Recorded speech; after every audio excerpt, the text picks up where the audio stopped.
A U.S. heat wave puts 200 million under alert, President Trump targets Gaza hunger with new food centers, and a new report reveals who really owns America's land. In today's podcast extra, it's almost mating season for nature's creepy crawlers. And here's today's trivia question. Which president is credited with inventing the swivel chair? You know, something like I'm sitting on right now. What a great question. It's Tuesday, July 29th. This is the Flyover Podcast. Welcome to the Flyover Podcast, taking you above the noise for an unbiased, high-altitude view of today's headlines with daily coverage that's honest and refreshing. Let's cruise the news and land the facts. Good morning, everyone, and welcome to the Flyover Podcast. I'm your weekday host, Ayla Brown. Thank you so much to Amy Hess for filling in for me yesterday on my birthday. If you missed the episode, she played a game called Two Truths and a Lie with our listeners, and go back and watch it if you missed it. A huge hug to everyone who wished me a happy birthday in the comments section. But I'm back and ready to take on a new week. So let's take off with the biggest headlines of the day. President Trump is pledging to open U.S.-funded food centers in Gaza, sharply criticizing Israel's handling of the region's growing humanitarian crisis. Speaking from Scotland on Monday, he described the situation as, quote, real starvation, pointing to images of malnourished children and directly pushing back on Israeli Prime Minister Benjamin Netanyahu's claim that there's no hunger emergency. The UN agrees, saying that while recent Israeli aid efforts like daily pauses and limited airdrops have helped, they fall far short. With food trucks being looted and aid severely limited, agencies say hundreds of thousands of people remain at risk without a full ceasefire and unrestricted humanitarian access.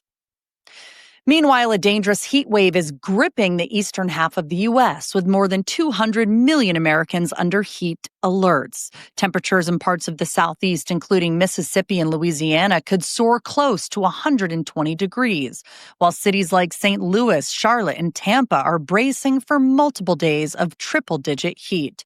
To make matters worse, smoke fires from the Canadian wildfires is drifting south, worsening air quality across the Northeast.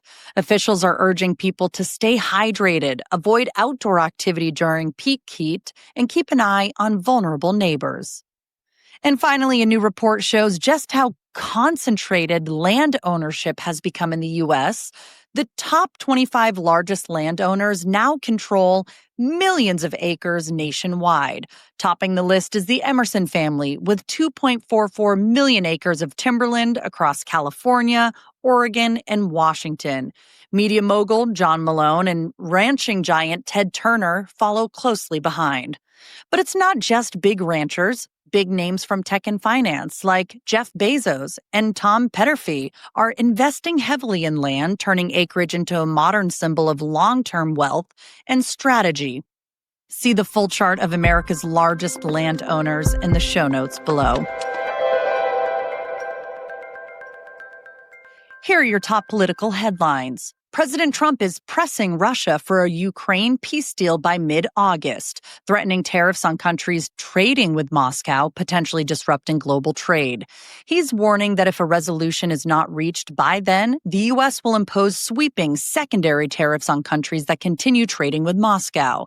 The move would escalate economic pressure not just on Russia, but on its key global partners, potentially disrupting energy and trade flows worldwide.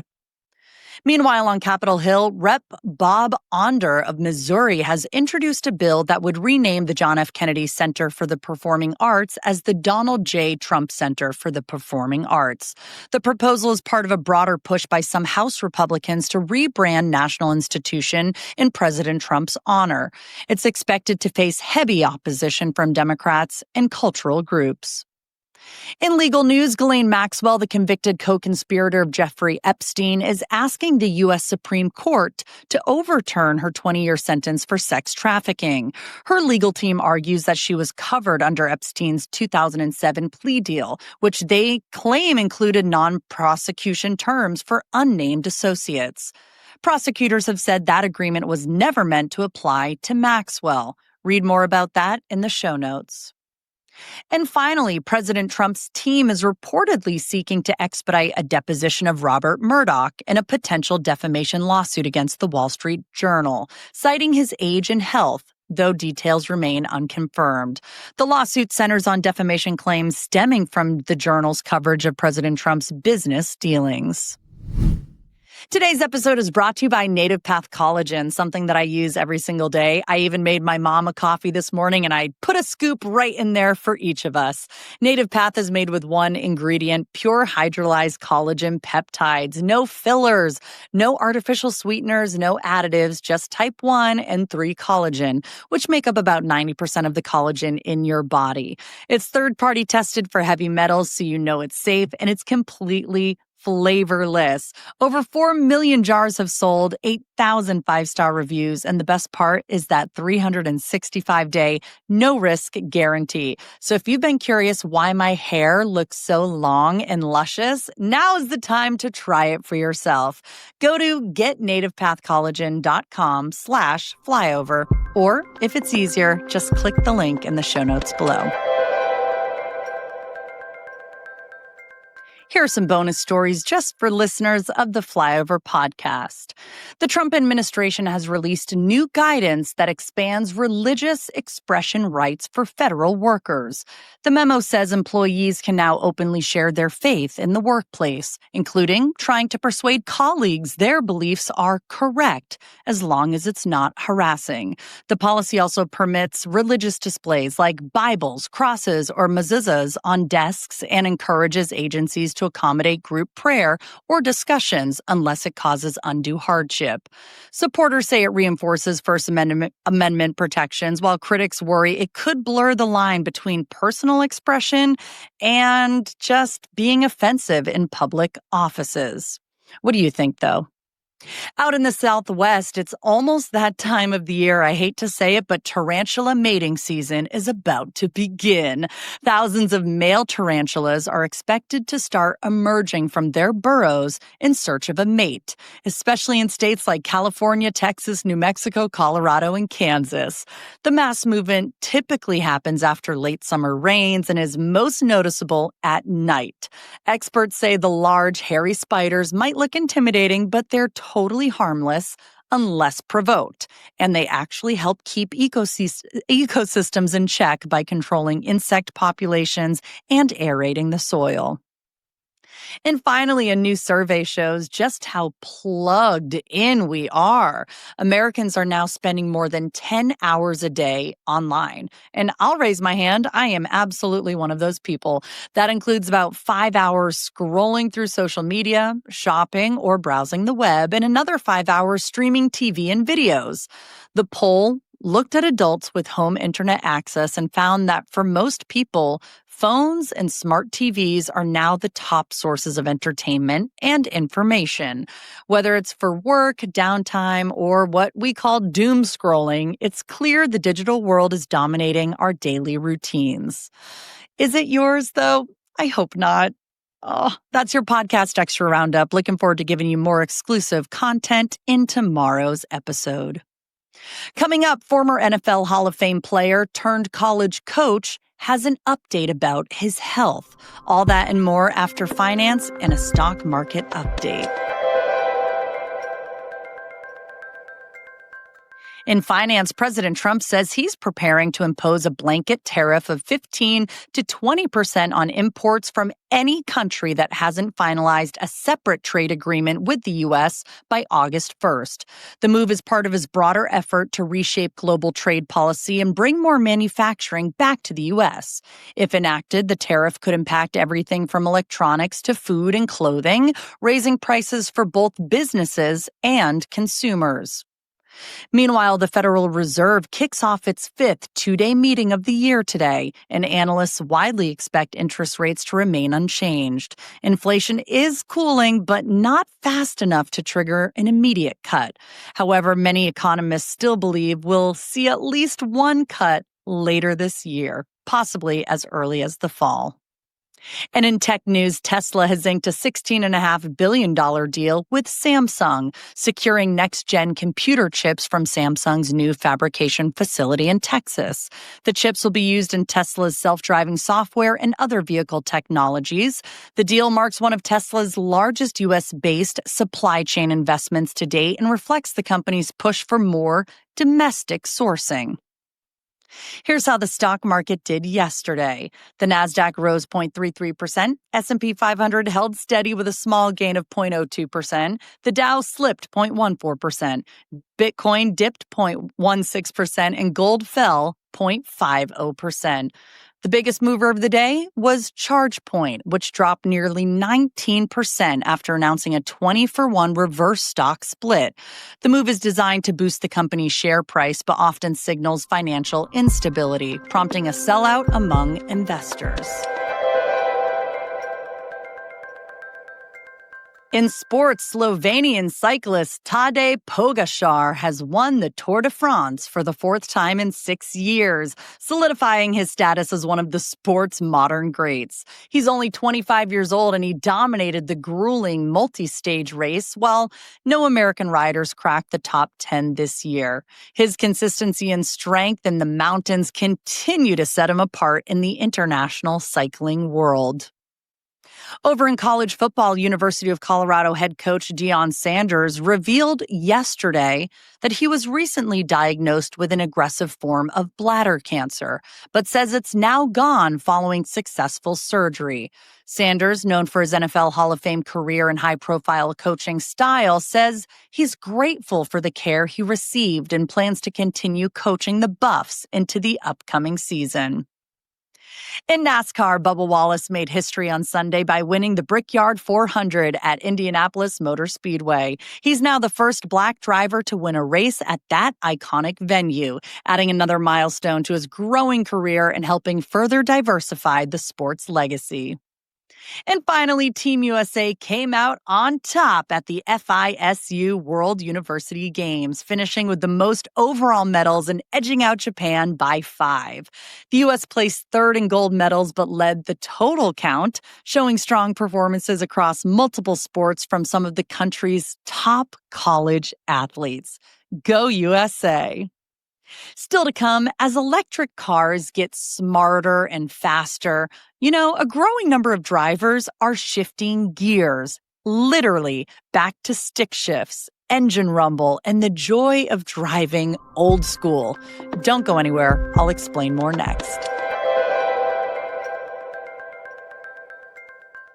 In science and technology, there may soon be a major breakthrough for people living with sleep apnea, a condition that affects breathing during sleep. A new pill is showing promising results in clinical trials, reducing symptoms by nearly half and helping some patients breathe normally without a CPAP machine.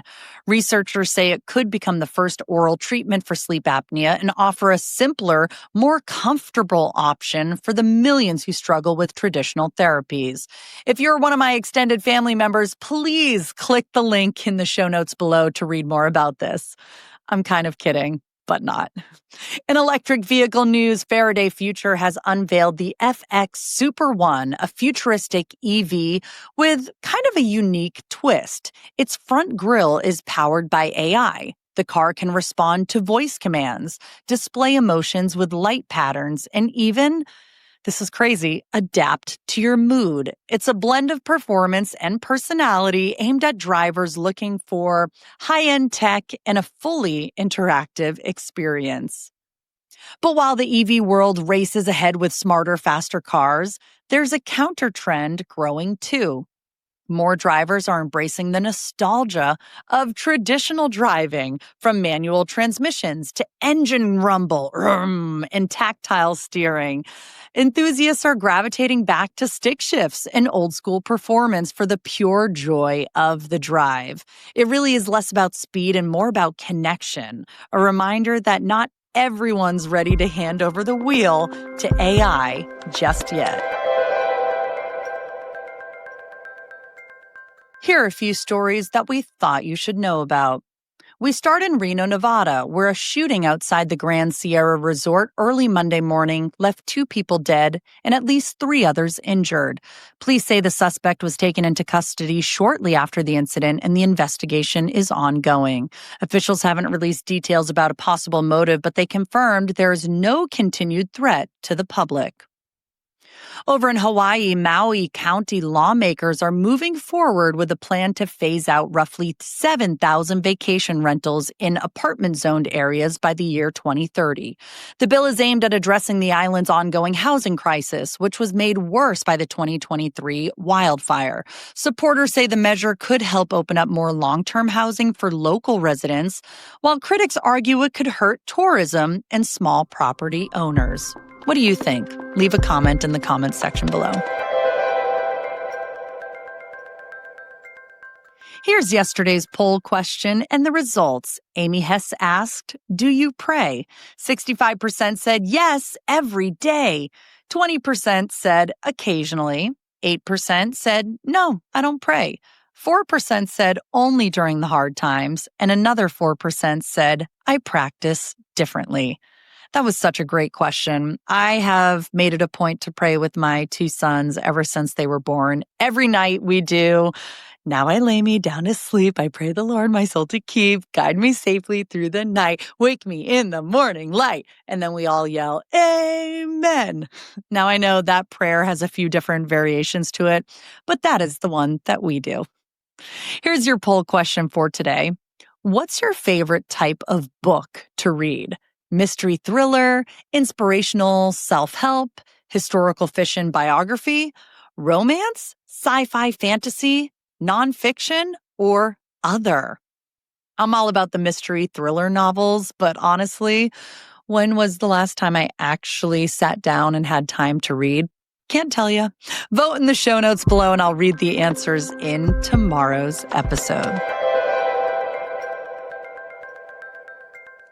Here's the trivia question. I've been thinking about this all show because I have a swivel chair and I didn't even know a life before them. I haven't even thought about that. But the question is, which president is credited with inventing the swivel chair? Answer: Thomas Jefferson, the 3rd president and a prolific tinkerer. Given a solid Windsor chair to work with, he added an iron spindle between 2 seats and window sash pulleys for rollers. You can see his original at the American Philosophical Society in Philadelphia. Or, if it's easier, you can subscribe to today's email edition of the Flyover. If you're not a subscriber yet, by the way, it is very easy to join. It's free, and you're going to get all of this content and more. Just go to jointheflyover.com. All right, I will be back tomorrow with more headlines. Thank you so much for the birthday wishes, for watching, listening, and rating the show. Don't forget those 5-star reviews help us so much. And until then, tomorrow, thanks for flying with us.